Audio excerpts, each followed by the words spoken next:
Homem, por que não poderia haver dúvida a respeito do meu sexo?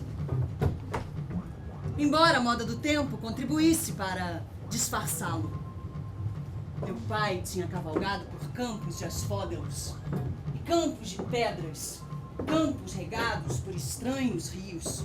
Tinha decepado de muitos ombros, muitas cabeças de muitas cores, e as tinham trazido para pendurar nas vigas do sótão. Outro tanto, jurava eu fazer. Como eu era muito criança para cavalgar com ele pela África ou pela França, fugia de espetáculos como os de minha mãe, uma belíssima dama de verde que saía com a sua aia Twitchet para alimentar os pavões no jardim.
Perturbavam espetáculos como os de minha mãe. Exaltavam-me outros. Os pássaros e as árvores faziam-me enamorar da morte. O céu da tarde e as gralhas de retorno. E subindo-me pela escada em espiral até o cérebro que era espaçoso. Todos esses espetáculos e também os ruídos do jardim. O martelo a bater, a madeira cortada e começa esse tumulto e confusão de paixões e emoções que um bom biógrafo sempre detesta.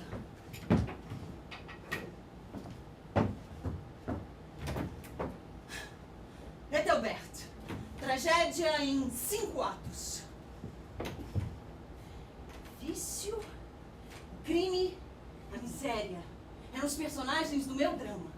Havia reis e rainhas de territórios impossíveis. Horrendas intrigas os abatiam. Nobres sentimentos os inundavam. Eu estava descrevendo a natureza. E para determinar precisamente um tom de verde, olhei para a própria coisa. Uma coisa é o verde na natureza, outra coisa é na literatura. E entre a literatura e as letras, parecia haver uma natural antipatia.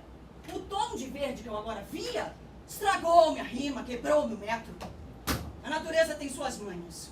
O pensamento é demasiadamente conhecido para que vale a pena escrever mais.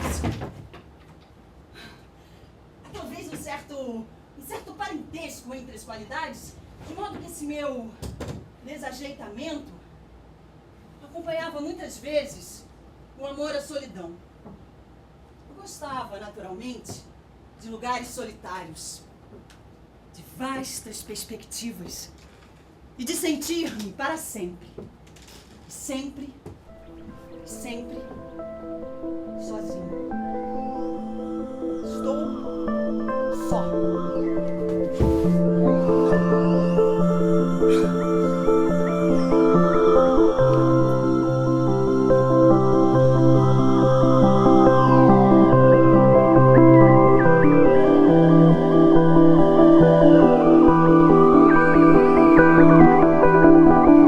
Toda essa transitoriedade do verão, eu gostava de sentir debaixo do meu corpo a terra, a dura raiz do carvalho, ou por sucessão de imagens, o convés de um navio agitado, qualquer coisa, contanto que fosse firme.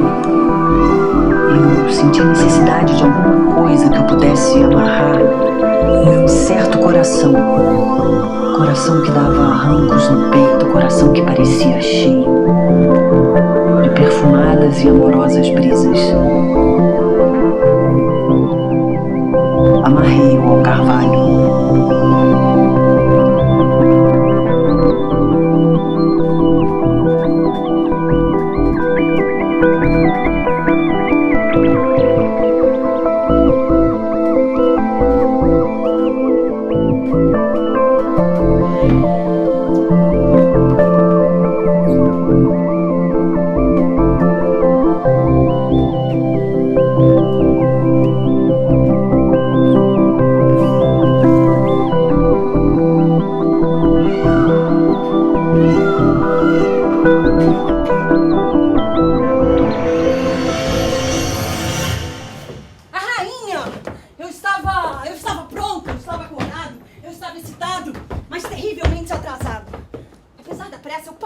Sentado na mesa dos criados, tendo uma caneca ao lado e um papel diante de si, um homem.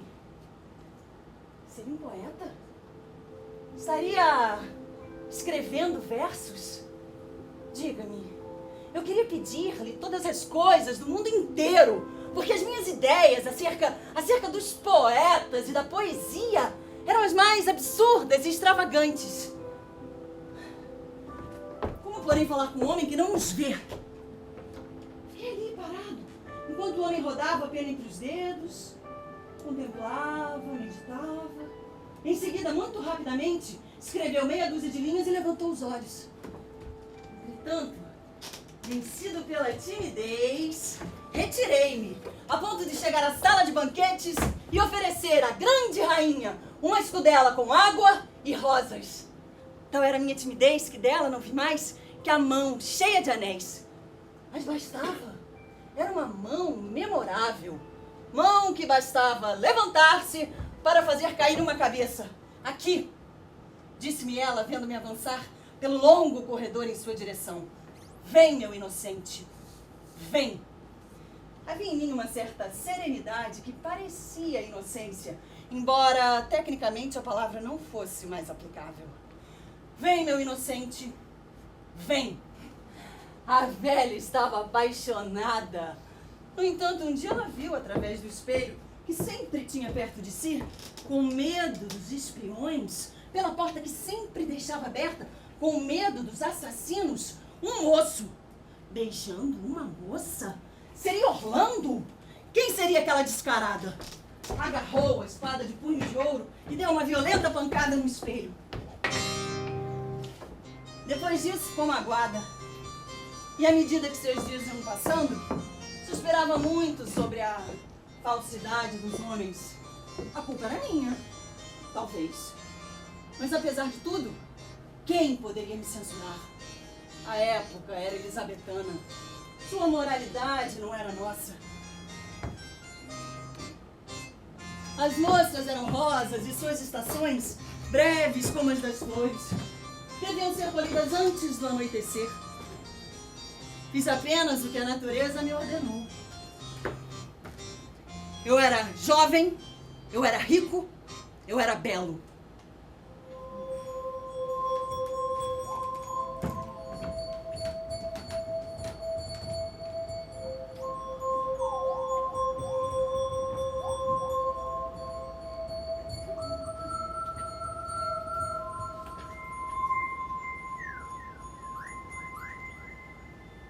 Eu tinha acabado de dançar uma quadrilha ou um minueto às 6 da tarde do dia 7 de janeiro de 1606. Quando eu vi, saindo do pavilhão da embaixada moscovita, uma figura de homem ou de mulher que me encheu da maior curiosidade. É porque a túnica solta e as calças, à moda russa, serviam para disfarçar o sexo. A pessoa, qualquer que fosse o nome ou sexo, era de estatura mediana e forma esbelta. Melão, ananás, oliveira, esmeralda, raposa da provado, ouvido, cheirado, ou feito tudo isso junto? Naquele tempo, todas as minhas imagens eram extremamente simples, estavam de acordo com os meus sentidos e se originavam de coisas das quais eu tinha amado quando era criança. Impossível parar procurando a razão das coisas. Tinha que ser um rapaz. Mulher nenhuma poderia patinar com tanta velocidade, vigor. Pernas, mãos, porte eram de rapaz, mas nenhum rapaz teve nunca uma boca daquelas. Nenhum rapaz teve aqueles olhos. Nenhum rapaz teve aqueles peitos. Nenhum rapaz teve nunca olhos daqueles que pareciam pescados do fundo do mar. Estava ao alcance da mão. Era mulher! Senti calor, senti frio, tive vontade de me atirar pelo ar, esmagar com os pés bolotas de carvalho e agitar os braços. Princesa Marusha Stanislavska Dagmar Natasha Eliana Romanovich veio na comitiva do embaixador moscovita, seu pai, seu tio, talvez, para assistir à coroação.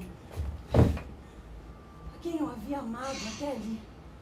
Olhando para ela, derretia a espessura do meu sangue. O gelo tornava-se vinho em minhas veias. Minha virilidade despertava. Empunhava uma espada. Arremetia contra o inimigo mais audaz que um ouro. Via a flor do perigo crescendo numa fresta. Estendia a mão. Out! Out! Brief candle. Life is but a walking shadow. A poor player that struts and threats his hour upon the stage and then it's heard no more. Na verdade, eu estava improvisando. Um dos meus mais apaixonados sonetos, quando a princesa me perguntou em francês: Quelle personne grotesque, c'est la reine? Le roi? L'avait-il toujours comme ça?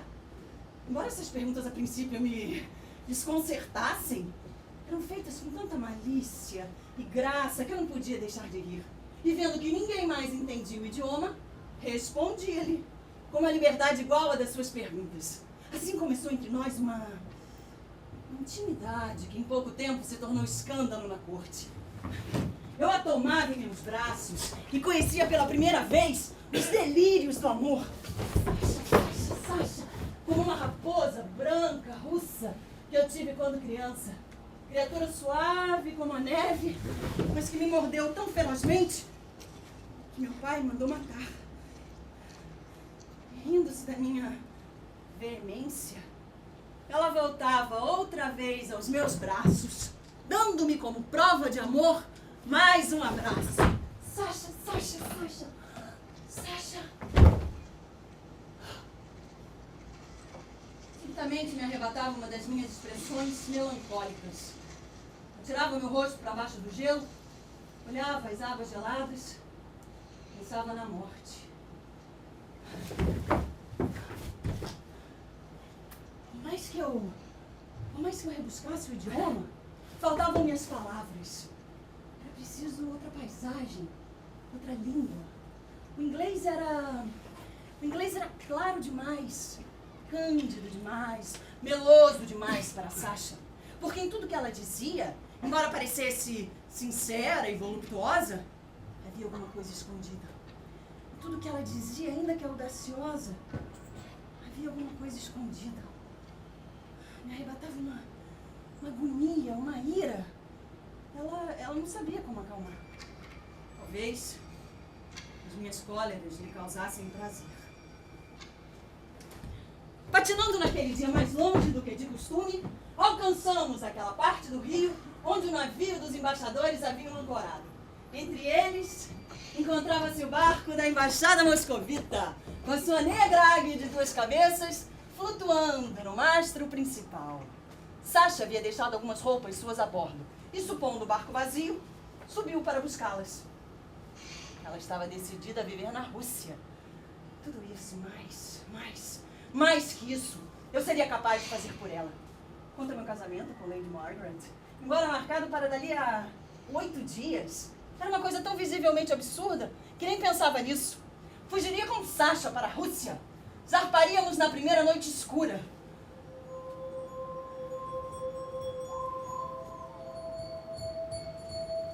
Chamou-me de volta à realidade o espetáculo do sol. Estava cor de sangue.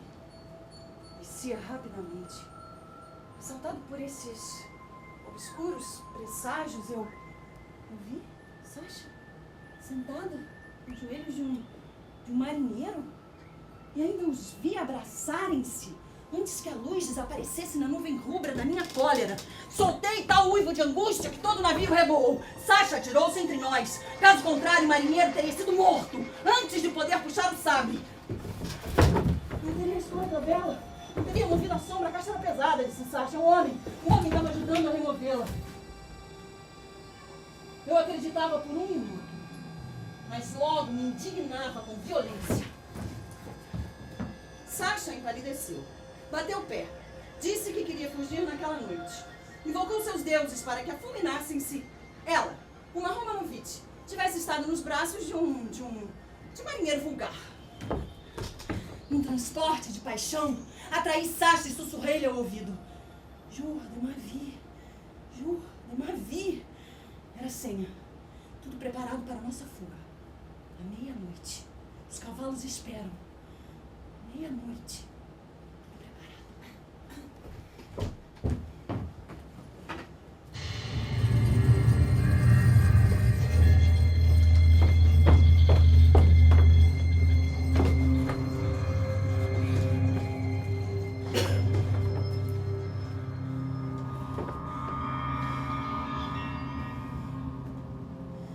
Muito antes da meia-noite eu já estava à espera. Várias vezes eu suspendi o bater do meu coração ao barulho do firme passo de um cavalo nas pedras ou ao sussurrar de um vestido de mulher. Contudo, eu não me inquietava por Sasha. A aventura não era nada para sua coragem. Chegaria sozinha. Um leve seu passo que não seria ouvido mesmo naquele silêncio. Assim, eu esperava na escuridão.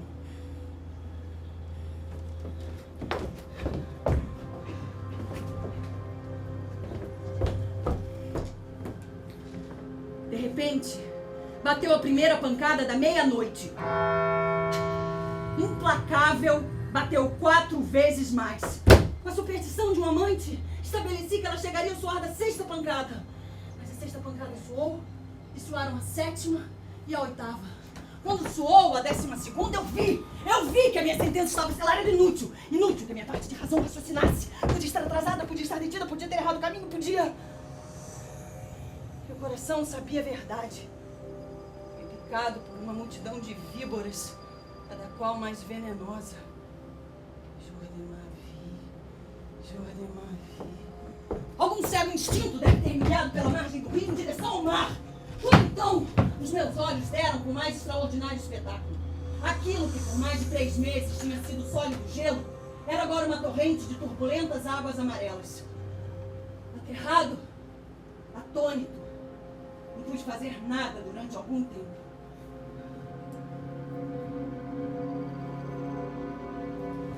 Então, eu dei esporas do cavalo e cheguei àquele lugar onde o navio dos embaixadores pareciam imobilizados para sempre. Contei-os apressadamente o francês, o espanhol, o austríaco, o turco.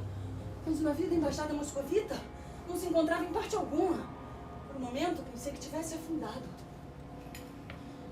Mas erguendo-me nos estribos do cavalo e sombreando com os meus olhos, que tinham o alcance dos de um falcão, avistei a sombra de um navio no horizonte. O navio da embaixada moscovita ia embora. Saltei do cavalo e lancei à infiel mulher todos os insultos que sempre tem recebido seu sexo. Falsa, inconstante, demônio, adúltera, traidora!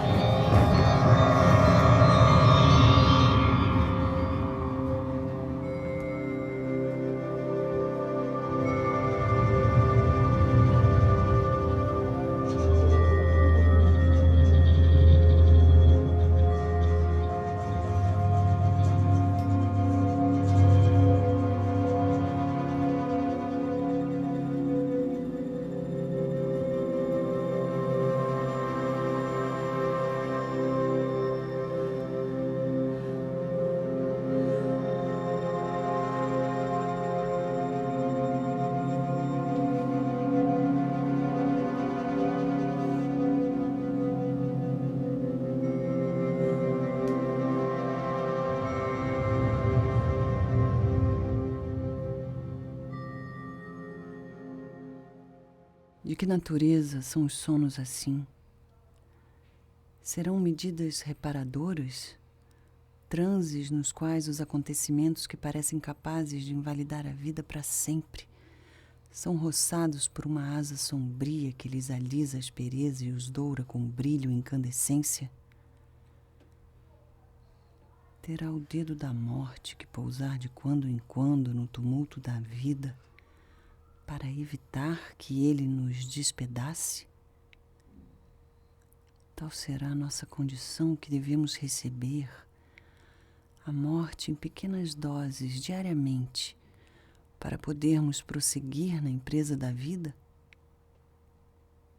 Teria eu morrido por uma semana e ressuscitado depois? E se assim foi, qual é a natureza da morte? E qual a natureza da vida? No 7º dia acordei na hora de costume, precisamente às 8h13.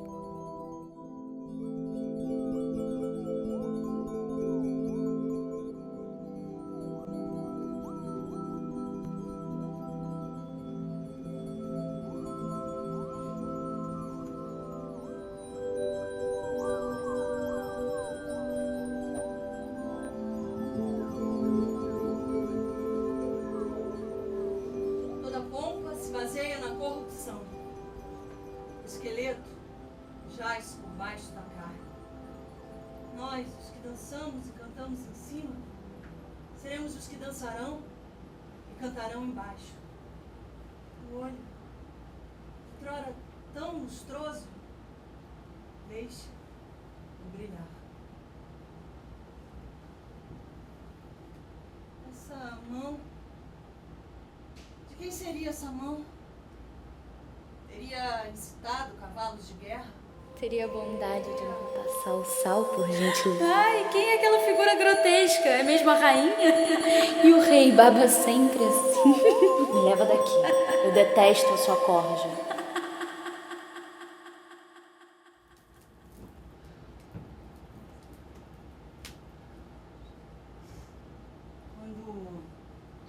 Quando criança, fui encontrado muitas vezes à meia-noite, lendo ainda a página de um livro.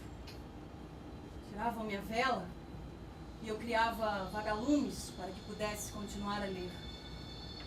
Tiravam os vagalumes e quase pegava fogo a casa. Um fidalgo afligido pelo amor à literatura.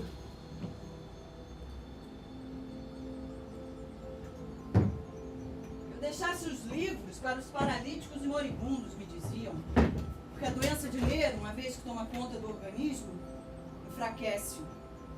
Enfraquece-o a ponto de torná-lo fácil presa desse outro flagelo que habita o tintureiro e apodrece a pena. O desgraçado dedica-se a escrever. Assim eu escrevi até os meus 25 anos, umas 47 comédias, histórias, romances, uns em prosa, outros em verso, todos românticos e todos muito longos. Mandei imprimir um.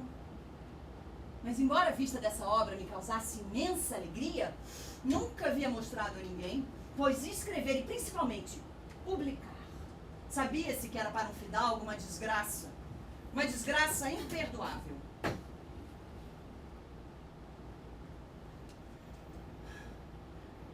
A memória é uma costureira. A memória é uma costureira caprichosa. A memória faz a sua agulha correr para cima, para baixo, para dentro, para fora, para um lado, para o outro.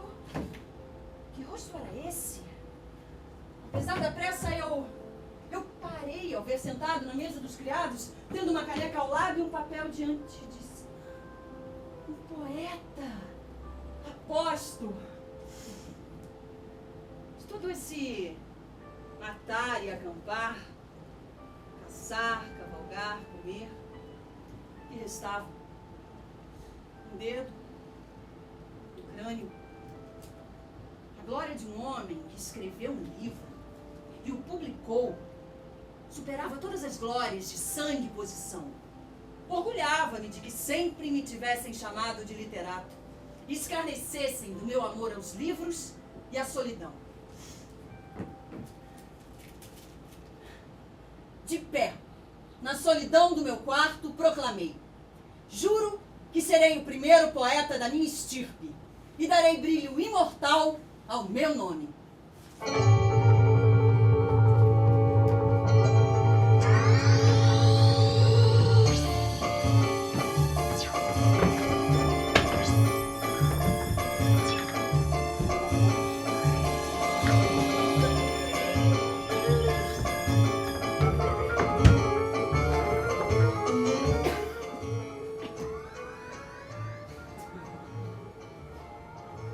Eu tinha um amigo em Londres que era muito bem relacionado com poetas e podia me apresentar a alguém dessa bendita classe, ou antes, sagrada confraria.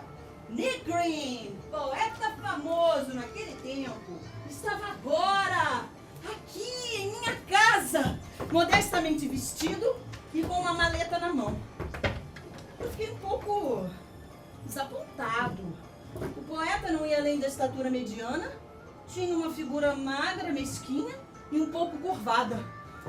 Quanto à natureza da poesia, consegui apenas aprender que era mais difícil que a prosa, embora suas linhas fossem menores, levavam mais tempo a serem escritas. Aventurei-me a insinuar que já havia cometido a imprudência de escrever. Mas aí o poeta deu um salto na cadeira. Os nervos estão a flor do pele. Tudo que eu posso dizer é que, let me see, o arte de poesia está morta na Inglaterra. Assim, meu caro senhor, só nos resta venerar o passado, honrar aqueles escritores que tomam como modelo a antiguidade e escrevem não por dinheiro, mas por glória. Eu queria que a pronúncia fosse melhor. Tivesse eu uma pensãozinha, let me see, 300 libras por mês, e viveria apenas por glória. A isso eu chamo literature, a isso eu chamo the glory. Nessa altura eu perdi as esperanças de discutir a minha obra com o poeta. Mas a conversa agora girava em torno de Shakespeare, Ben Jonson, Milton e outros que Green conheceu intimamente. Eram então aqueles os meus deuses. Metade bêbados e todos mulherengos. Muitos brigavam com as suas mulheres e nenhum era incapaz de uma mentira ou intriga da mais baixa espécie. Cheguei à conclusão de que tinha dado entrada em minha casa a um verdadeiro espírito da intranquilidade, que nunca mais me permitiria dormir em paz. No mesmo instante, o poeta chegava a uma conclusão diferente. Descansando em seu quarto pela manhã, pensou que, se não arrumasse um jeito de fugir dali, morreria ali sufocado. Passou a noite pensando que não conseguiu pregar os olhos a noite inteira por causa da silêncio. Não havia coisa mais opressiva para seus versos do que silêncio. Ao me despedir, eu tive a temeridade de importunar o poeta com o meu drama A Morte de Hércules, solicitando a sua opinião. O poeta recebeu, resmungou qualquer coisa sobre glória, que eu interrompi, prometendo-lhe pagar a pensão trimestralmente.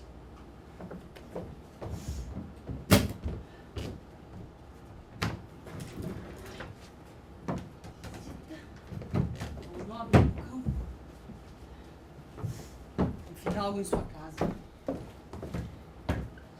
Visita ao nobre.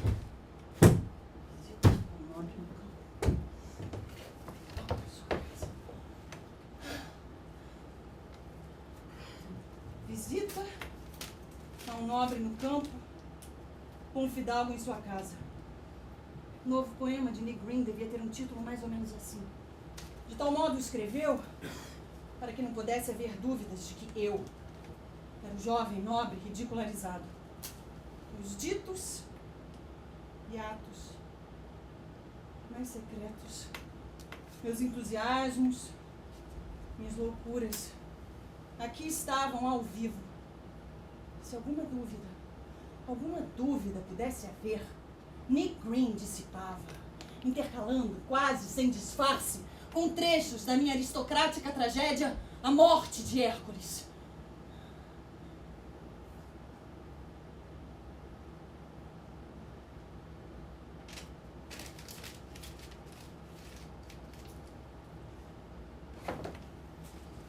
Comprarei do próprio Canildo, rei da Noruega, o mais belo casal de galgos da matilha real. Não quero mais saber dos homens. Não obstante, paguei a pensão trimestralmente.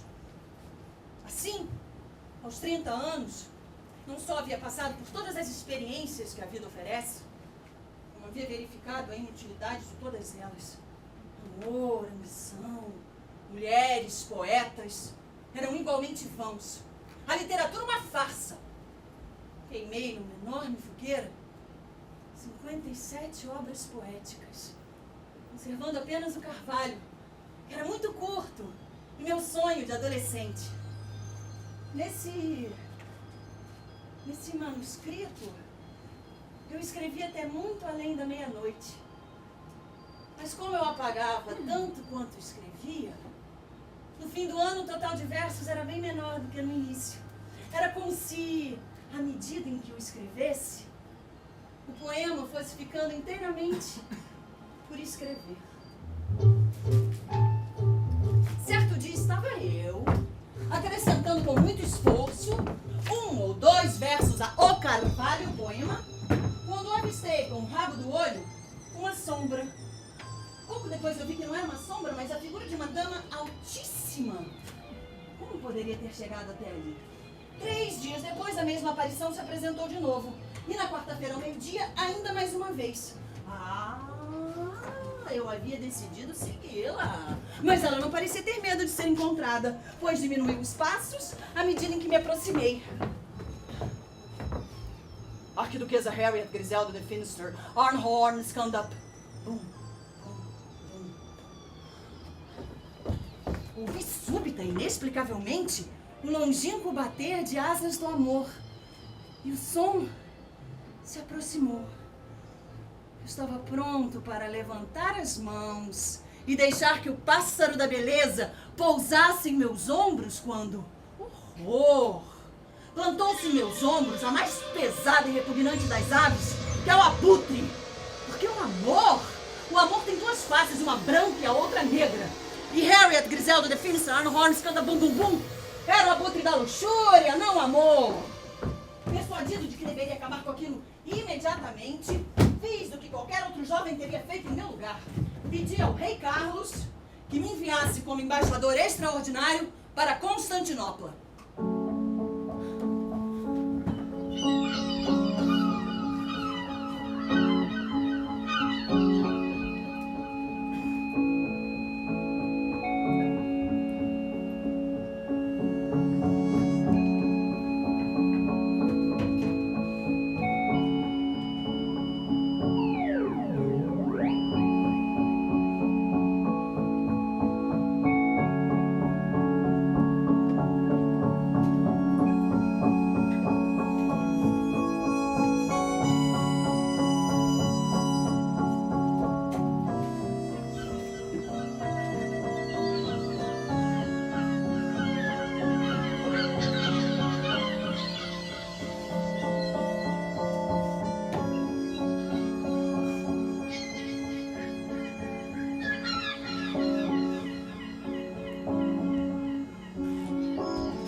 Possuía agora que estava na flor da idade o poder de exercitar a imaginação e prender o olhar.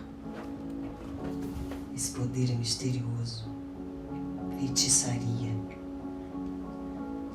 1 milhão de luzes, como disse Sasha, ardiam em mim sem que eu me desse o trabalho de acender nenhuma. Tornei-me a admiração de muitas mulheres e alguns homens. Não era preciso que me tivessem falado, nem mesmo visto. Imaginavam, principalmente num cenário romântico ou ao pôr do sol.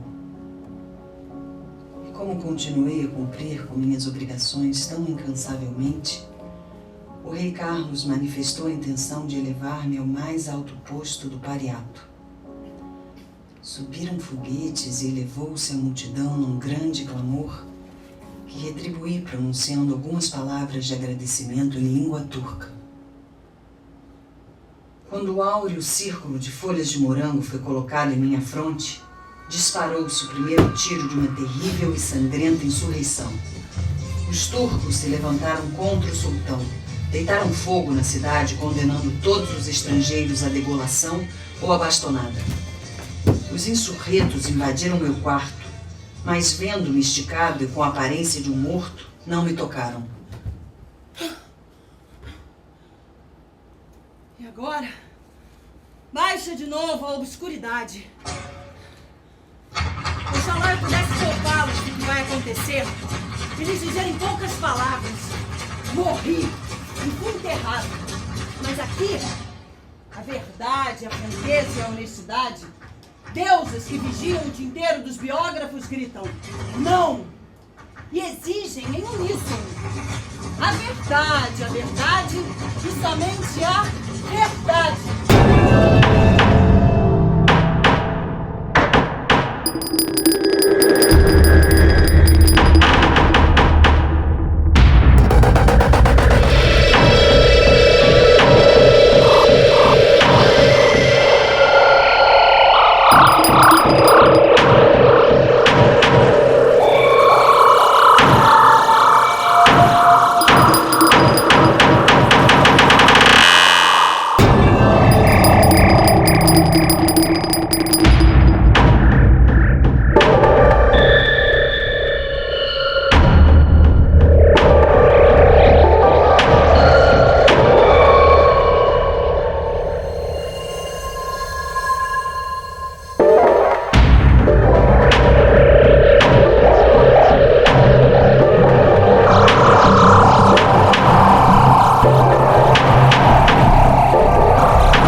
Mulher, não poderia haver dúvida a respeito do meu sexo. Embora essa mudança alterasse o meu futuro, nada alterava a minha identidade. Muita gente, à vista disso, e suspeitando que a mudança de sexo é contra a natureza, esforçou-se em provar: 1, que eu sempre tinha sido mulher. 2, que ainda agora eu era homem. Decidam-nos biólogos e psicólogos. A mim, basta expor o simples fato. Fui homem até os 30 anos. Nessa ocasião me tornei mulher e assim fiquei daqui por diante.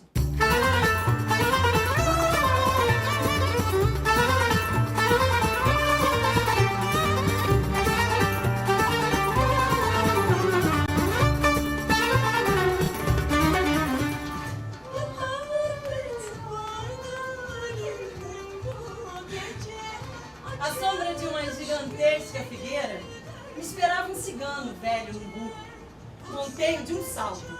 E assim, acompanhada por um cigano e montada num burro, deixei Constantinopla. Os ciganos, com quem é óbvio, eu estive em secreta comunicação, durante a revolta de Constantinopla, pareciam considerar-me como um dos seus. A mais alta homenagem que um povo pode prestar.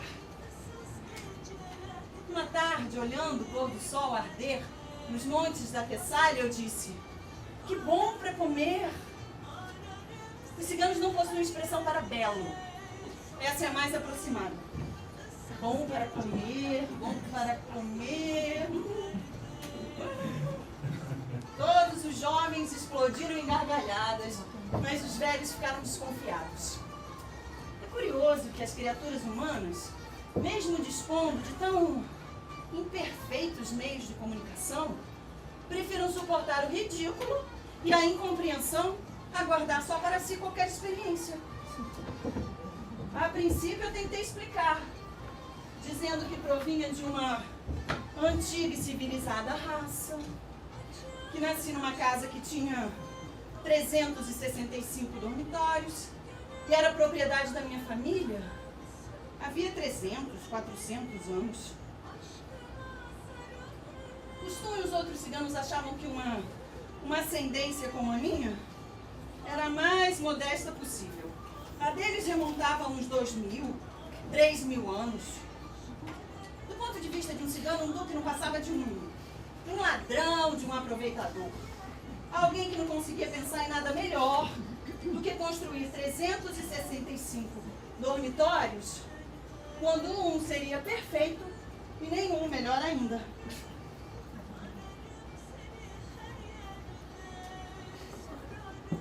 Na verdade, essas diferenças de pontos de vista bastam para causar derramamento de sangue, revolução. Nenhuma paixão é tão forte no espírito humano como o desejo de impor aos outros a própria crença. Não é o amor à verdade, é o desejo de prevalecer, que levanta governo contra governo e faz um país desejar a derrota de outro país. Eu disse aos ciganos que eu tinha que voltar para a Inglaterra no dia seguinte. Foi bom que eu assim fizesse. Já os jovens tinham tratado a minha morte. A honra, eles diziam, assim o exigia, uma vez que eu não pensava do mesmo modo que eles.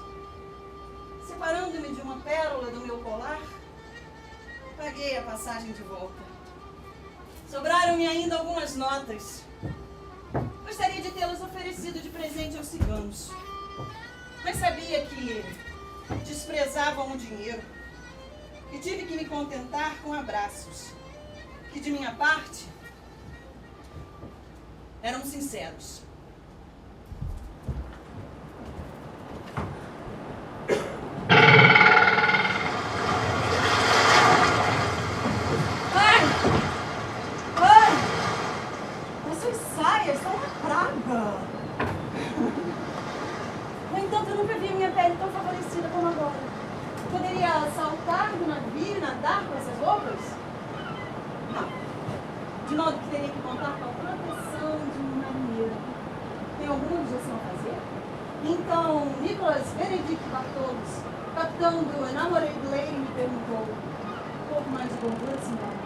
Permita-me cortar uma fatia tão fininha quanto a sua unha.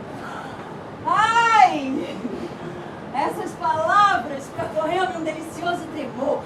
Cantaram pássaros, precipitaram-se torrentes. Eu nem sentir um indescritível prazer com que eu vi Sasha pela primeira vez. Havia 100 anos. Naquele tempo eu perseguia. Agora, escapava. Da mulher ou do homem? Isso era talvez mesmo? Não. Isso era mais delicioso. Recusar e ver o entristecido. Bem, essa poderia ser desejasse. Um pedacinho pequenininho, menorzinho possível. Isso era mais delicioso. Ceder e vê-lo sorrir. Nada mais divino do que os olhos ceder, recusar e ceder, de modo que não sei, se não me atiraria do navio, pelo simples prazer de vir a ser salva por um marinheiro.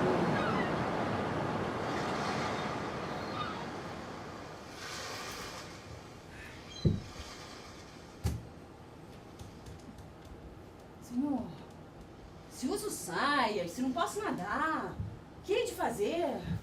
Nem quebrar a cabeça de um homem, nem comandar um exército. De modo que tudo que posso fazer pondo os pés na Inglaterra é servir chá e perguntar aos meus senhores como preferem. Com açúcar? Com creme? Com creme, com pouco açúcar e muito creme. Muito creme e pouco açúcar, muito creme e pouco... Ai! Como nos enlouquecem, como somos loucas. No entanto, por mais castradas que sejamos, é melhor estar livre da ambição ao poder, desde que se possa fruir em toda a plenitude os mais sublimes arrebatamentos do espírito humano, que são contemplação, solidão e amor. Ai, graças a Deus eu sou uma mulher. Embora sendo uma mulher, era ainda uma mulher que eu amava. Teria vontade de passar o sal por gentileza. Ai, quem é aquela figura grotesca? É mesmo a rainha? E o rei baba sempre assim. Me leva daqui. Eu detesto a sua corja. Embora o desembarque significasse conforto, significava escravidão, significava convencionalismo, significava algemar meu corpo, conter a minha língua. Homem escrevendo, ou antes olhando, mas não para mim.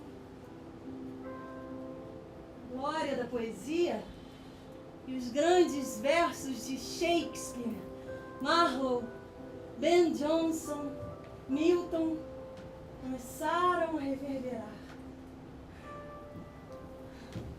Os penhascos da Inglaterra, a vista da terra natal, por mais que as quisesse conter, subiram lágrimas nos meus olhos, mas lembrando que o choro assenta bem nas mulheres, deixei escorrer. Ali eu tinha visto Sasha pela primeira vez. Londres tinha mudado completamente. O que o futuro poderia me trazer? A mudança era incessante, a mudança talvez não parasse nunca. Por minha vida, isso aqui é muito melhor que a Turquia.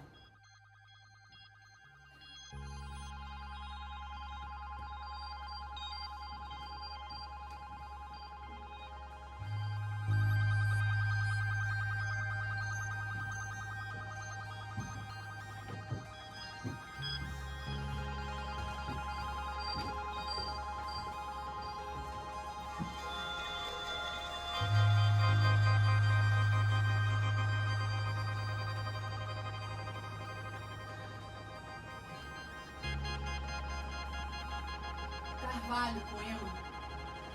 Eu carreguei ele comigo por tantos anos. Em tão arriscadas circunstâncias. 1586. Escrito pela minha mão adolescente.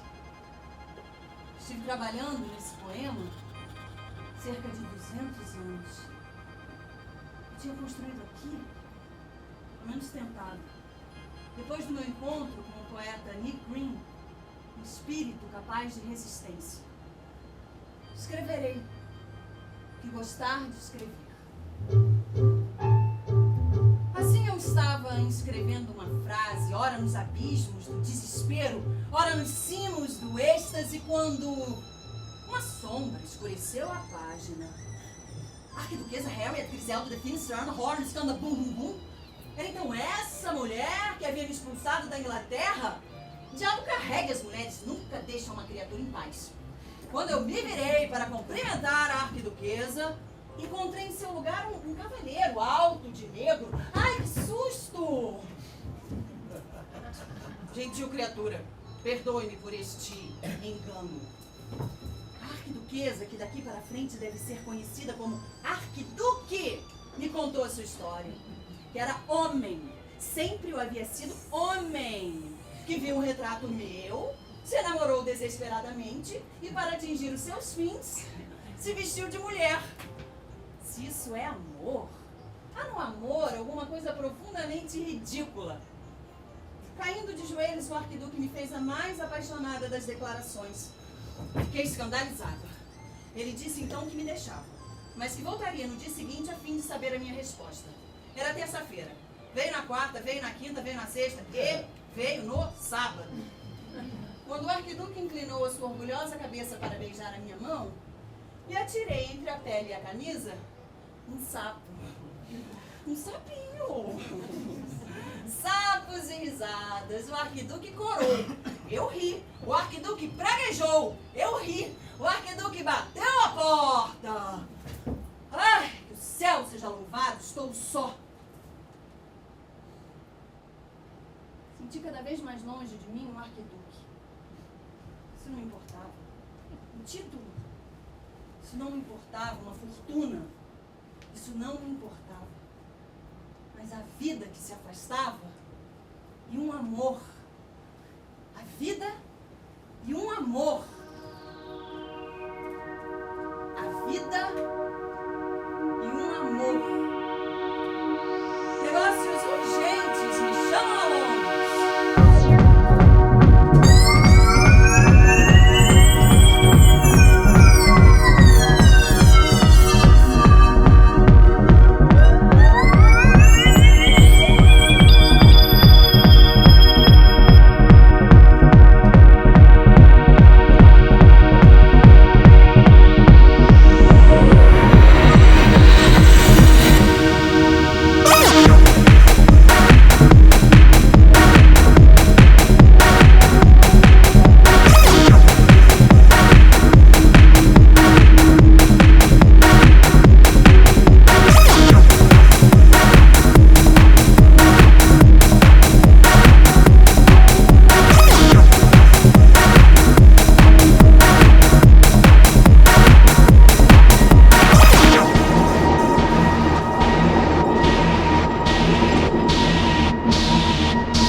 Vários saraus, jantares, reuniões, voltar para casa às 3 ou 4 da manhã, olhar o sol nascer antes de ir para a cama e lá ficar deitada, rindo, suspirando, até por fim, dormir. Qual a causa de todo esse tumulto? A sociedade. E o que disse ou fez a sociedade para lançar uma dama ajuizada em tamanha excitação? Numa palavra, nada. Por mais que eu torturasse a memória no dia seguinte, eu não podia me lembrar de uma palavra que pudesse dizer qualquer coisa. Era sempre assim. Nada restava no dia seguinte, embora fosse intensa a excitação do momento. Por isso, a sociedade é ao mesmo tempo tudo e nada. A sociedade é a mais poderosa mistura que existe. E a sociedade não existe. Ai, o que se passa comigo? Não me interessa encontrar mais ninguém. Todo esse tempo que eu tenho frequentado a sociedade, eu não ouvi senão o que o meu cachorro poderia ter dito. Tenho frio, sinto fome, apanhei o osso, enterrei um rato. Me dá um beijo no focinho. Isso não bastava. Minha alma, que vida é essa? Eu havia gritado vida, um amor, e não vida, um marido. O espírito do século XIX me é extremamente antipático. Eu não nasci para essa época. Todos têm seu par, menos eu. Até meus cachorros, cada um parece ter o seu companheiro. Enquanto isso, eu sou sozinha, ímpar, solteira.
E a perdi.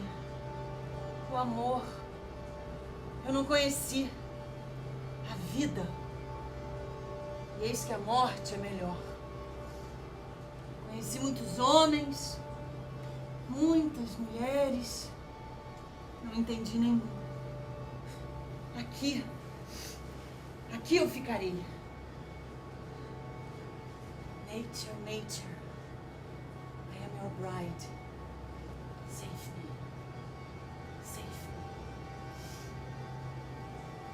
Sonharei sonhos fantásticos. Minhas mãos não usarão anel de casamento. As raízes se enroscarão nelas. Encontrei meu companheiro. Eu sou a noiva da natureza.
Na maior profundidade, quando eu vi um martelo batendo, o meu coração pulsando no fundo da terra. Um homem a cavalo. Está ferida, senhora? Estou morta. Poucos minutos depois estávamos noivos. Na manhã seguinte me disse o seu nome. Marmaduke Bontrope Shelmardine. Cavaleiro, romântico, apaixonado, melancólico, embora resoluto. O meu é Orlando. Ele adivinhou, pois quem vê um navio atravessando altivamente o Mediterrâneo em direção aos mares do sul, diz imediatamente: Orlando! Embora nos conhecêssemos há tão pouco tempo, ambos havíamos adivinhado, como sempre acontece entre amantes, todas as coisas importantes a respeito de cada um. Ele ia embarcar agora no seu navio, mas o vento parou, e só quando soprasse o sudoeste poderia ir mar afora. Olhei apressadamente para o catavento. Felizmente apontava para o leste, estava firme como uma rocha. Para onde zarpará agora? Cabo Horn, em pleno Os mastros ficavam despedaçados, as velas em tiras. Às vezes o barco naufragava e você era o único sobrevivente. Shell, por favor, não me abandone. Estou apaixonada por ti. A visão que eu tive dessa criança me traziam lágrimas nos olhos. Lágrimas que tinham o mais puro sabor do que algumas choradas antes. Sou mulher, afinal. Verdadeiramente mulher.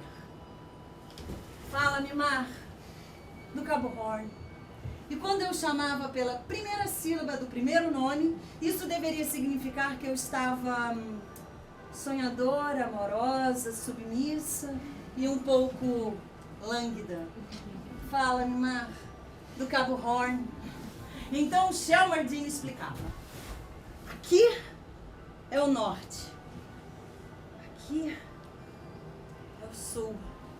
O vento vem mais ou menos daqui.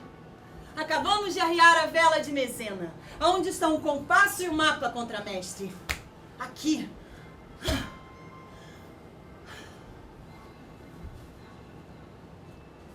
Montreux.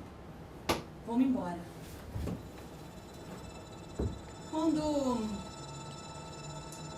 Quando eu chamava pelo segundo nome, isso deveria significar que eu estava de humor solitário. Desejava somente encontrar-me com a morte.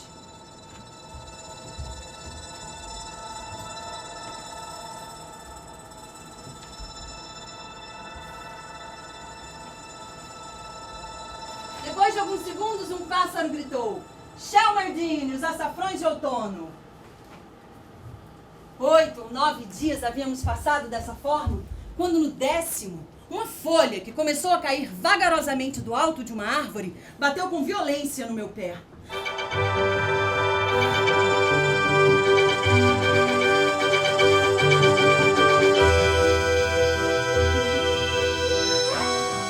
O vento. Shelmardine, o vento. O Sr. Dupper, que já era muito velho, procurou apressadamente o livro de orações e, erguendo a sua voz acima do tumulto, disse: Marmaduke Bontrope Shelmardine e Lady Orlando, ajoelhai-vos. Tudo se calou por um momento. Ninguém ouviu a palavra obedecer, falada ou dita, nem viu, salvo como um relâmpago dourado, o anel passar de uma mão para a outra. Corri para o pátio, onde o cavalo estava freado e selado. Segurei o cavalo pela mão para o meu marido montar. O cavalo deu um pulo para frente e eu, parada, gritei: Marmaduke Bontrope Shelmardine. E ele respondeu: Orlando. E as palavras foram subindo e girando como falcões selvagens. Mais e mais alto, mais e mais longe, mais e mais depressa, até se despedaçarem e caírem no chão, numa chuva de estilhaços.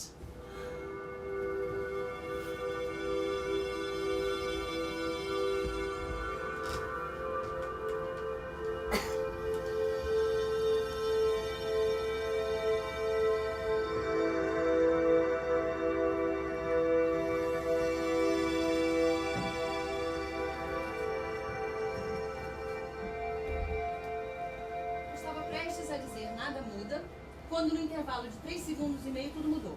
Tropecei, caí, me apaixonei e me casei com Shelmardine. O anel de casamento deve ser colocado no dedo anelar da mão esquerda. Caso contrário, não serve para nada. Me preocupava com o efeito que o meu comportamento pudesse ter sobre o espírito da época. Eu estava casada, é certo. Mas se o seu marido estivesse sempre velejando no meio de um furacão no Cabo Horn, seria isso casamento? E se alguém gostasse de outras pessoas, seria isso casamento? E se finalmente alguém desejasse mais do que qualquer outra coisa no mundo escrever poesia, seria isso casamento? Ai, mas eu nunca me senti tão feliz como agora. E se o espírito da época examinasse o conteúdo da minha mente, encontraria nela algum contrabando pelo qual eu teria que pagar a mais alta das multas? Escapei por um triz. Pondo um anel no dedo, encontrando um homem no campo, amando a natureza, não sendo satírica, cínica nem psicológica. transação entre um escritor e o espírito da época é de uma infinita delicadeza. E talvez seja da perfeita concordância entre os dois que dependa todo o êxito de suas obras. Nem combater, nem submeter-me a ela. Pertencia à minha época, mas sendo eu mesma. Por isso, eu podia escrever. E escrevi. O amor, disse o poeta, é toda a existência da mulher. Certamente, uma vez que sou uma mulher, uma bela mulher, espera-se que eu logo abandone esse fingimento de escrever e comece a pensar em um homem. E contanto que pense em um homem, ninguém se opõe a que uma mulher pense. Então lhe escreverei um pequeno bilhete, e contanto que escreva bilhetes, ninguém se opõe a que uma mulher escreva, marcando um encontro para domingo ao entardecer. Será? A verdade me obriga a dizer não, não farei isso. Se eu então não amo, nem mato, mas só penso e imagino, é bem possível que vocês concluam que não sou melhor do que um cadáver e, portanto, me abandonem. Mas esperem, esperem. Aonde há sangue, há vida. A mente começa a levantar uma ou duas perguntas a respeito dessa mesma vida. A vida que canta, ou melhor, sibila como uma chaleira no fogo. Vida, vida, o que és tu? Luz, escuridão ou a sombra do passarinho na relva? E cantarolando vou perguntar a ele o que é a vida. Vida, vida, vida, grita o passarinho. E vai piando e apanhando margaridas como fazem os escritores quando não sabem o que dizer. É então que eles vêm aqui e me perguntam o que é a vida. Vida, vida, vida. Atiro-me ao chão e sonho vendo um gafanhoto carregar uma palhinha para sua casa. E ele diz: a vida é trabalho. E a formiga e a abelha concordam. Mas se fico aqui tempo suficiente para perguntar às mariposas, elas sussurrarão aos meus ouvidos: é riso, riso.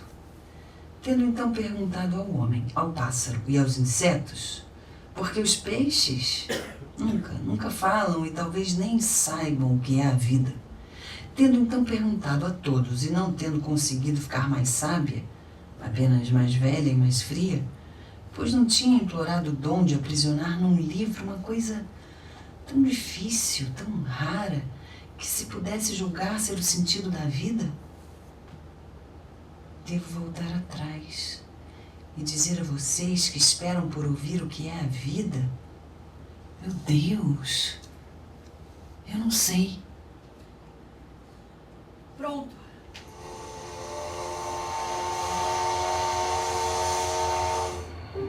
Quer ser lido, deve ser lido. Morrerá em meu peito se não for lido. Havia em meu redor uma profusão de cães e roseiras, mas nem cães nem roseiras sabiam ler. Os seres humanos se tornaram imprescindíveis. Eu vi um trem pela primeira vez, tomei lugar no vagão e fui atirado em Londres, pouco menos de uma hora depois. Olhei apressadamente para o rosto das pessoas e cheguei à conclusão de que não havia nem ordem nem sentido em nada mais. Cada homem, cada mulher se dirigia para seus próprios afazeres, mas e eu? Para onde eu deveria ir? Percebi que um senhor idoso se aproximava. Eu havia encontrado em alguma outra ocasião. Mas onde? Esse cavalheiro tão elegante, tão imponente, tão... Por Júpiter!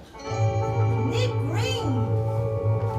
Oh, Lady Orlando! Gritou, quase varrendo o chão com a sua cartola.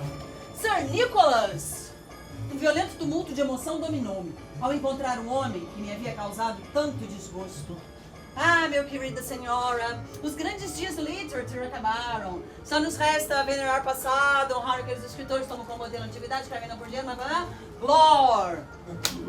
podia jurar que eu tinha ouvido dizer as mesmas coisas 300 anos antes. Nick Green não havia mudado nada. No entanto, havia alguma mudança. Tinha ficado polido. Tinha um ar deprimente de melhor crítico da era vitoriana. Fiquei desapontada. Eu havia pensado na literatura todos esses anos como alguma coisa selvagem, algo errante, incalculável, abrupto. A violência da minha desilusão foi tal que arrebentou a parte superior do meu vestido e fez cair o carvalho. Oh, manuscript! Gritou Sir Nicholas. E uma vez mais, depois de 300 anos, Nick Green tomou o meu poema e começou a ler. Mas agora o seu veredito era muito diferente. Lembrava-lhe o catão de Addison. Podia ser comparado aos extensões de Thompson. Oh, yes, yes, yes. Foi composto com respeito pela verdade, pela natureza e pelos ditames do coração. Deve ser publicado imediatamente. Pela minha experiência anterior, não confiei naquela boa-fé. Mas não havia nada a fazer, senão submeter-me ao que era evidentemente o meu desejo e o desejo fervoroso do próprio poema.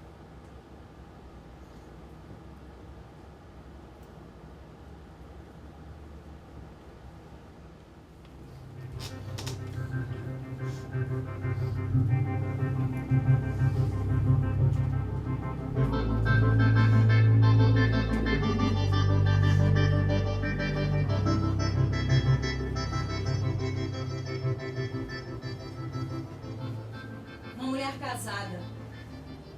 Aonde tinha sido antes um bar, era agora um restaurante. Que venha ser a vida, então. Shelmerdine. Quando alguma coisa penetrava assim na minha mente, eu ia direto para a agência de correios mais próxima e lhe telegrafava. Shell, meu Deus, vida, literatura, Green, bajulador. Era uma linguagem cifrada que tínhamos inventado, onde um estado espiritual complexo pudesse ser transmitido em uma ou duas palavras, acrescentava Hatgun Glumfabo. Vida, literatura, converter uma na outra. Mas que imensa dificuldade. Porque, lendo os artigos de Nick Green sobre as obras completas de John Donne, eu tive a sensação de que nunca se deveria dizer o que se pensava e que era preciso escrever sempre como se fosse outra pessoa. Mas assim, como eu poderei ser uma escritora e escrever a melhor prosa da minha época? É tudo pro inferno. Não são os artigos de Nick Green, nem convenções que têm importância, mas uma coisa inútil, súbita, violenta, algo que custa uma vida. Vermelho, azul, púrpura, como o meu Jacinto Bontrow. Êxtase, êxtase, êxtase, êxtase. Aqui eu desejaria apenas um espaço de tempo para respirar, durante o qual eu pudesse falar do que deve ser contado delicadamente. Aceitem essa intervenção, até que chegue o momento cuja chegada é impossível negar, pois eu mesma já sou incapaz de ignorá-la por mais tempo. Embora os céus tenham decretado que o segredo de todos os corações sejam ocultos, salve desejo natural e prazeres de todos os tipos, flores e vinhos, embora umas murchem e outros embriaguem, salve felicidade, divina felicidade. E depois da felicidade, não saudemos aqueles sonhos que nos ferem, nos estilhaçam à noite quando queremos dormir.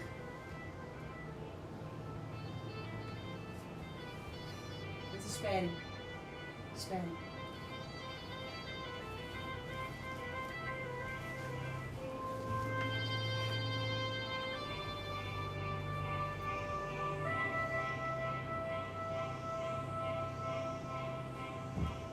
Azul como um fósforo aceso na profundidade do globo ocular. Ele que voa, arde, rompe o selo do sono. Martim pescador, E agora, o pássaro volta atrás como um refluxo de maré. Vermelho, espesso, rio da vida. E ao despertar, o nosso olhar cai sobre...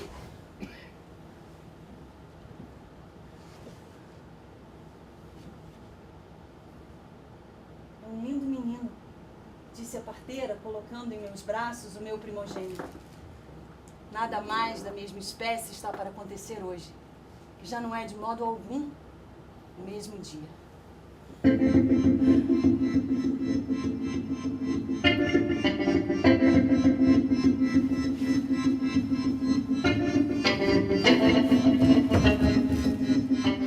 Dia 8.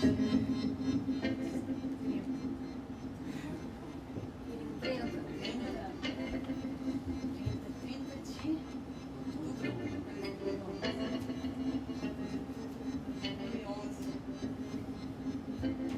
no momento presente. Pode haver revelação mais terrível do que perceber que esse é o momento presente?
Começar como dois amigos atravessando a rua para se encontrarem, não se vê terminar.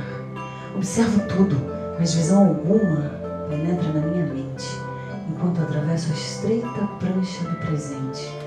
Pois tomo o elevador, pela simples razão de que a porta estava aberta. A verdadeira textura da vida agora é mágica.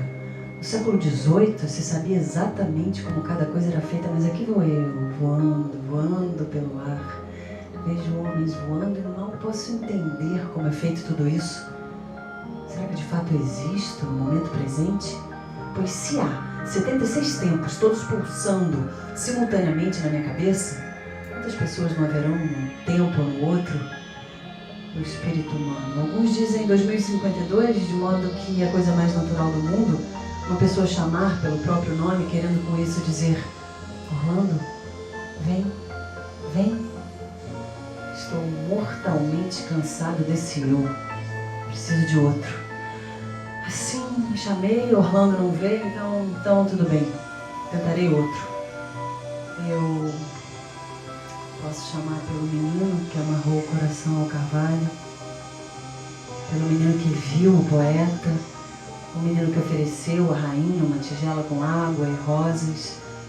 Posso chamar pelo jovem apaixonado por Sasha, o embaixador, pela moça apaixonada pela vida, ou a protetora das letras, ou a mulher que chamava Mar, ou Shelmerdine, significando os açafrões nos bosques de outono, ou Bontrope, significando a morte que morremos diariamente. Poderia chamar por qualquer um deles. Mas então, quem? 36 anos num carro, uma mulher sim, mas 1 milhão de outras coisas mais. Seria um snob? Meus antepassados? Orgulhosa deles? Sim. Gananciosa, voluptuosa, depravada? Serei assim? Não me importa nem um pouco se for. Sincera? Acho que sim. Generosa? Não, mas isso não conta. Ficar na cama a manhã inteira, ouvindo os pássaros, mimada? Talvez. Coisas demais pra nada. Fácil, volúvel, romântica. Faz muito tempo que eu não choro. Árvores.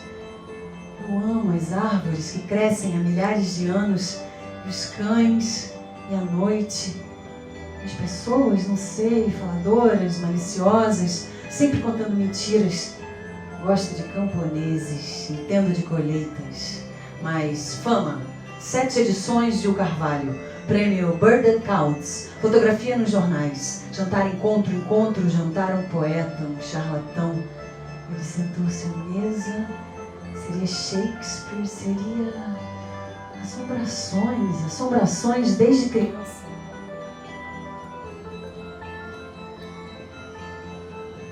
Assombrações.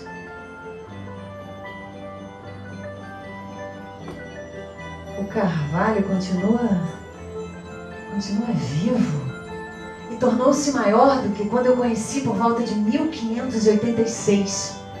Aqui, escrevi os meus primeiros versos. Aqui eu me casei e aqui serei enterrada. Eu não acredito em nenhuma imortalidade.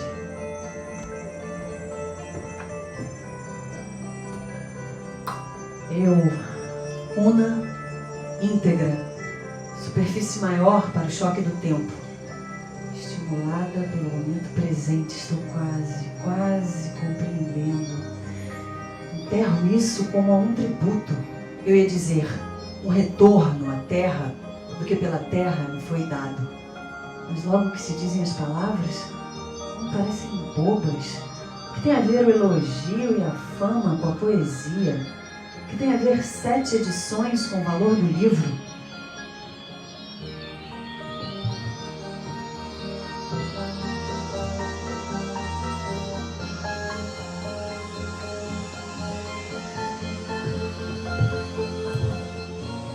Que horas são, por favor? Obrigada. A noite chegou. Não é preciso desmaiar agora para olhar profundamente a escuridão e ver no poço da mente para Shakespeare, para uma moça de calças russas, um barco de brinquedo no lago, ou o próprio Atlântico. Lá está o barco do meu marido, homem arrojado, ridículo, sempre velejando assim nas garras do furacão. Marmaduke Bonthorpe Shelmerdine. Ele vem vindo, como sempre acontece, quando as ondas crescem e as folhas caem mansamente nos meus pés, nos bosques de outono. Quando a lua para nas águas e nada se move entre o céu e o mar. Aqui, chama.